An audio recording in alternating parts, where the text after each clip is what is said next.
I'm Mike, 35M, and I never thought I'd be writing something like this. My family is being torn apart by a situation that keeps getting worse every day. Last year, we lost my mom to cancer.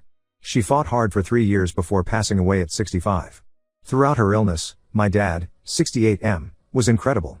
He took care of her day and night, went to every doctor's appointment, managed her medications, and even learned to cook her favorite meals when she was too weak to stand in the kitchen. They were married for 40 years, and seeing him take care of her like that made us all proud. Mom came from a well-off family and was smart with money her whole life. When she passed, she left behind a considerable inheritance, her family home, 2 rental properties, some land upstate, and savings worth about $2.5 million in total. The house is special because it's been in her family for 3 generations. Her grandmother built it, her parents raised her there, and then she and Dad raised us there. Mom always said she wanted it to stay in the family. I have 2 siblings, Tori, 38F, and Miles, 32M. After Mom passed, we all agreed that Dad should keep everything. He'd been an amazing husband, and we thought he deserved to live comfortably. Dad seemed to be handling the loss as well as anyone could expect. He kept himself busy with gardening, Mom's hobby that he took up to feel closer to her, joined a grief support group at church, and started going to the local community center for senior activities. That's where everything started to change.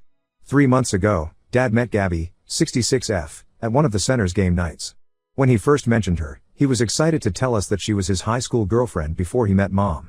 Apparently, they dated for about 2 years and were pretty serious. Dad said they even talked about getting married after graduation. But then Gabby's father got a job in California, and her whole family moved away. They tried long distance for a few months but eventually broke up. Dad told us that Gabby got married young in California, had 3 kids, all grown now, and got divorced about 10 years ago. She moved back to our town recently because her sister lives here and she wanted a fresh start. When Dad first told us about reconnecting with Gabby, we were actually happy for him. He seemed more energetic, started taking better care of himself, and smiled more. After seeing him so depressed after Mom's death, it was nice to see him having a friend. But things escalated quickly. Dad and Gabby started spending all their time together. He would skip his regular Sunday dinners with us to take her to restaurants. He talked about her constantly, how she still had the same laugh from high school, how fate must have brought them back together, how she understood him in a way no one else did. 3 months ago, he announced they were dating. It felt way too soon after Mom's death, but we bit our tongues. Dad's an adult, we told ourselves, and he deserves to be happy. Last week, Dad called us for a family meeting, and that's when everything fell apart. He dropped 2 bombshells on us. First, he wants to marry Gabby. Second, he wants to give her half of Mom's inheritance. He said Gabby had a rough divorce and her ex left her with nothing, so she's been struggling financially. Dad talked about helping her start a new life with him, making up for lost time, and getting a second chance at their high school romance. The worst part was when he talked about putting Gabby's name on the deed to our family home. This is the house where Mom grew up, where we grew up, where every holiday and family gathering has been held for decades. Mom inherited it from her parents with the understanding it would stay in the family. She loved that house more than anything and put so much work into maintaining its historical features while modernizing it for our family. When Dad told us his plans, Tori burst into tears. She had always assumed her daughter would grow up in that house like we did. Miles got angry and started arguing with Dad, saying it hadn't even been a year since Mom died. I tried to stay calm and reason with him, pointing out that he barely knew Gabby and that Mom's inheritance was meant for our family. Dad got defensive and angry in a way I've never seen before. He said we were being selfish and trying to control his life. He talked about how he and Gabby were robbed of their chance at happiness in high school, and now they could finally be together. When we still objected, he threatened to cut us out of his will completely and leave everything to Gabby. Later that night, Miles drove past the house and saw Gabby's car in the driveway. We found out she had already moved in without any of us knowing. Dad had given her the master bedroom and packed up all of Mom's remaining clothes and personal items into boxes in the garage. Gabby had already started redecorating, taking down family photos and replacing them with her own art.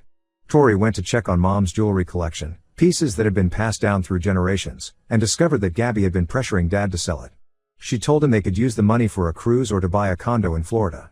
These weren't just any pieces of jewelry, they were family heirlooms with stories attached to them. Mom had already promised certain pieces to each of us and her future grandchildren. I feel like we're watching Dad slip away from us. He's acting like a lovesick teenager, making impulsive decisions and dismissing our concerns. When I tried to suggest he wait a while before making such big changes, he accused me of trying to control him like Mom's parents tried to control them in high school. He keeps saying Mom would want him to be happy, but I know Mom wouldn't want her family's legacy given away to someone who just walked back into Dad's life after 50 years. I don't even know what our options are. We looked into legal help, but since everything is in Dad's name now, there's not much we can do to stop him. I'm worried we're going to lose our family home and watch Mom's hard-earned money she saved for her grandchildren's education, Go to a virtual stranger. Has anyone dealt with something similar? Is there anything we can do to protect mom's inheritance, or at least the family home? I feel like we're running out of time. Update 1. The situation has gotten so much worse since my last post. I honestly didn't think things could deteriorate this quickly, but here we are. After our confrontation about the inheritance, Dad went full steam ahead with his plans. He proposed to Gabby at a fancy restaurant, gave her mom's diamond ring, the one she wore before her wedding ring, and they're planning to get married next month. But that's just the beginning of this nightmare. Yesterday, my Aunt Carol, mom's sister, called me in tears. After reading my previous post, she got worried and started asking around about Gabby. What she discovered sent chills down my spine. Her best friend Nancy belongs to the same church as Gabby's sister, and apparently, Gabby isn't the sweet high school sweetheart trying to reconnect with her first love. She's more like a professional con artist who specializes in wealthy widowers. According to Nancy, Gabby has been involved with at least 2 other widowers in the past 10 years. The first was a retired doctor in Sacramento. Within 6 months of his wife's death, Gabby had convinced him to change his will, leaving her his beach house and investment portfolio. His children tried to intervene, but before they could do anything legally, he signed over the house to her. A month later, she sold it for $1.2 million and disappeared. The man's kids haven't seen a penny of their inheritance. The second was a business owner in Oregon. Same pattern, she met him shortly after his wife died, love-bombed him with attention and affection, and started pushing for marriage within months. This time, his children managed to stop the wedding, but not before she cleaned out several of his accounts. She claimed it was all a misunderstanding and vanished before they could press charges. When we tried to tell Dad about this, he completely lost it. He accused us of fabricating lies to destroy his happiness. He said we were acting just like his parents and mom's parents back in high school, trying to keep them apart because they thought Gabby wasn't good enough for him. He's convinced himself that their reunion is some kind of divine intervention, a second chance at their true love. We also discovered that Gabby has already taken control of Dad's finances. She convinced him to add her name to his checking account for household expenses. When Tori checked Dad's online banking, she helped him set it up, so she still had access. She found thousands in charges at high-end stores, furniture places, and jewelry shops. Gabby claims it's all for renovating the house and updating the dated decor, meaning mom's carefully chosen furnishings and family antiques. The final straw came 3 days ago. Tori went to visit Dad with her daughter, my niece, Emma. Emma is 12 and was very close to Mom. When they arrived, they found Gabby wearing Mom's wedding ring, the one she wore for 40 years, the one that was supposed to go to Emma on her wedding day. Mom had specifically written a letter to Emma about the ring, explaining its history and how it had been in our family for generations. When Tori asked about the ring, Dad casually said he gave it to Gabby because it was just sitting in a drawer collecting dust. Gabby had the audacity to say she was honoring Mom's memory by wearing it. Emma ran out of the house crying, and Tori hasn't spoken to Dad since. After that incident, we hired a private investigator to look into Gabby's background. We had to know what we were dealing with. The PI's preliminary findings are disturbing.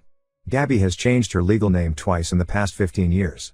She wasn't widowed from her first marriage as she told Dad, she was divorced after her husband caught her having an affair with his best friend.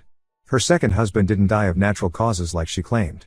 He committed suicide after discovering she had racked up over $200,000 in gambling debts in his name. The PI is still digging, but one thing's clear, Gabby's story about moving back to be near her sister is a lie. Her sister died 3 years ago. The woman Gabby visits and introduces as her sister is actually a friend who's in on her schemes. Dad refuses to hear any of this. When Miles tried to show him the PI's report, Dad ripped it up without reading it. He says Gabby has explained everything to him and that her past is complicated, but we don't know the whole story. He's even started talking about moving to Florida with her, selling both houses, including Mom's family home, and starting fresh. Gabby's been filling his head with ideas about how they're too young to be tied down by family properties and responsibilities. She's convinced him they should travel the world and live life to the fullest, using Mom's inheritance, of course. We're terrified about what might happen if they actually get married. Gabby's already talking about the prenup being unnecessary since they're soulmates. Dad seems willing to sign anything she puts in front of him. I've been trying to reach out to Gabby's previous victims' families, hoping they might have advice or be willing to speak to Dad. So far, no response. I think they're either too traumatized by their experience or have signed NDAs as part of settlements. We're running out of options and time. The wedding is scheduled for next month, and Dad's already talking about surprising Gabby by putting the house in her name as a wedding gift. We have an appointment with a lawyer next week, but I'm not sure what they can do since everything's legally Dad's. How do you protect someone who doesn't want to be protected? Has anyone dealt with a similar situation? Any advice would be appreciated. Update 2: Everything blew up this week in ways I never expected. The PI we hired finally got access to Gabby's sealed records from Nevada, and what he found was explosive. Gabby is still legally married. Her divorce from her third husband, Robert, was never finalized because she abandoned the proceedings halfway through. She's technically committing bigamy by trying to marry Dad. But that's not even the worst part. The Pi found her burner phone hidden in the garage while doing surveillance. Gabby had been in regular contact with Robert this whole time. They weren't separated at all, they were working together to scam Dad. The Pi recorded several calls between them where they discussed their plans to drain Dad's accounts and disappear together once they had access to everything. We decided to confront them during their wedding planning dinner. We chose a public place, thinking Gabby would be less likely to make a scene. Miles, Tori, and I met them at the restaurant where Dad had proposed to her. We brought all the evidence, the marriage certificate showing her current marriage to Robert, phone records, bank statements showing suspicious transfers, and statements from her previous victims. Gabby tried to deny everything at first. She claimed the marriage certificate was a forgery and that we were just trying to ruin her happiness. But then we played a recording from her burner phone. It was her talking to Robert, laughing about how easy it was to manipulate the old fool, meaning Dad, and discussing which of Mom's jewelry pieces would be worth the most when they sold them. Dad's face during the recording, I'll never forget it. He looked like he had aged 10 years in those few minutes. Gabby saw his expression and suddenly changed tactics. She broke down crying, claiming she had started this as a scam but had genuinely fallen in love with Dad. She begged him to believe that her feelings were real now, even if they hadn't been at first. That's when Dad quietly pulled out his own phone. Without telling any of us, he had installed security cameras in the house after noticing some of Mom's things going missing. He played a video from last week showing Gabby photographing all of Mom's valuables and sending the pictures to someone while talking about prices. The final nail in the coffin was her calling Mom a stupid old bat for keeping such valuable things locked away in boxes. Gabby's face went from tearful to cold in an instant. She grabbed her purse and tried to leave, but the police officers we had waiting outside stopped her. Yes, we had called them in advance. The Pi advised us that she had a history of becoming violent when confronted.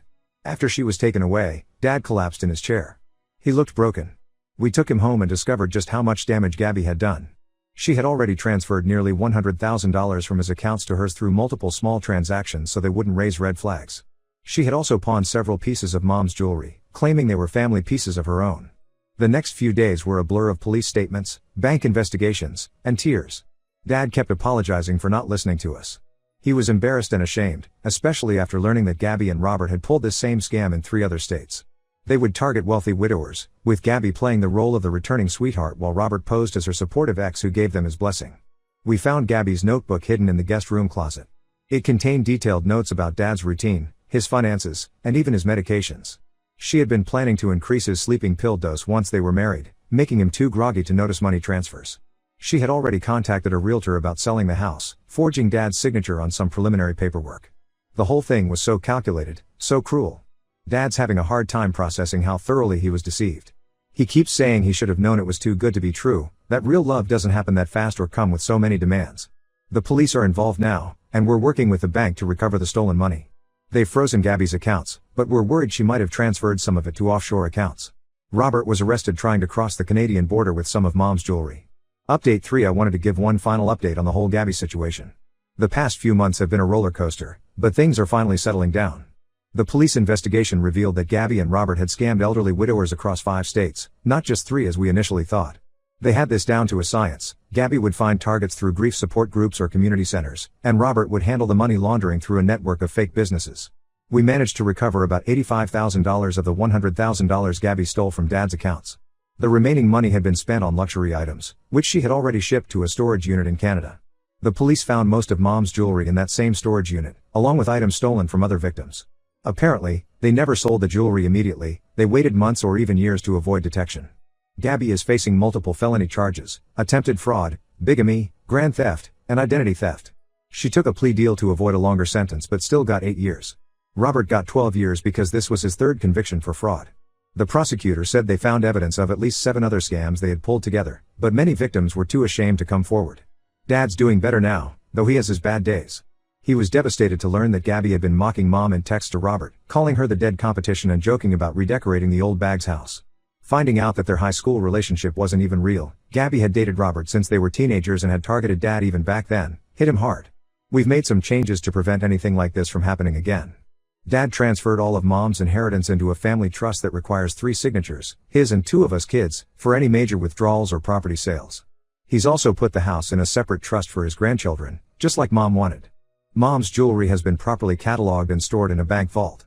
Tori's daughter Emma got Mom's wedding ring back, and Dad wrote her a letter apologizing for giving it away. The ring is now in a special box with Mom's letter to Emma, waiting for her wedding day. The whole experience changed Dad. He's more cautious now, but also more appreciative of the family he has. He's been spending a lot of time with his grandkids, telling them stories about Mom and writing down family histories he wants to preserve. He's even started restoring Mom's garden, which Gabby had wanted to replace with a hot tub. We did get some closure from an unexpected source. Gabby's daughter reached out to us after the arrest.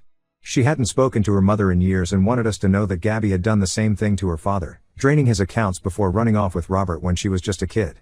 She shared childhood photos that proved Gabby and Robert had been together since high school. The whole lost love story was completely fabricated.